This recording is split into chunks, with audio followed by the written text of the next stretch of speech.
চিন্তা করো, এক বন্ধু ২৪ ঘন্টায় ১০টা স্টোরি পোস্ট করছেন, কি খাচ্ছে, কোথায় যাচ্ছে, এভরিথিং।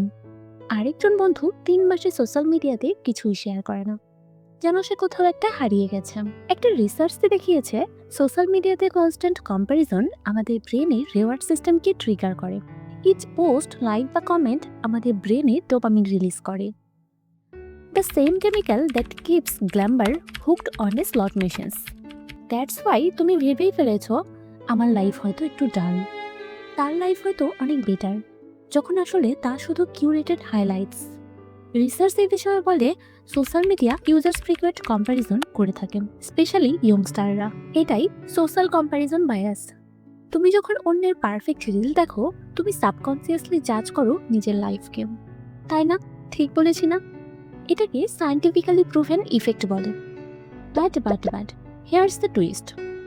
যারা সব শো করে তারা অ্যাটেনশন অ্যাট্রাক্ট করে, কিন্তু যারা কোয়াইটলি ওয়ার্ক করে তারা রিয়েলিটি বিল্ড করে।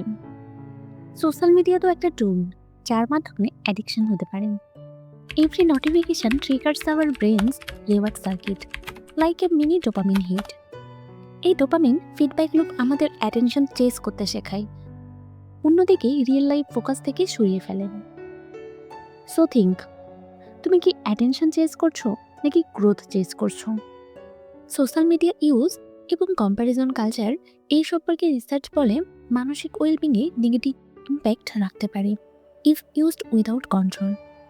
এবার তুমি ডিসিশন নাও, অ্যাটেনশন অ্যাট্রাক্ট করবা নাকি কোয়াইট মুডে লাইফ লিড করে রিয়েল অ্যাচিভমেন্ট তৈরি করা বেটার। কমেন্ট করে জানাও, আমি জানতে চাই তুমি কোনটা চাও।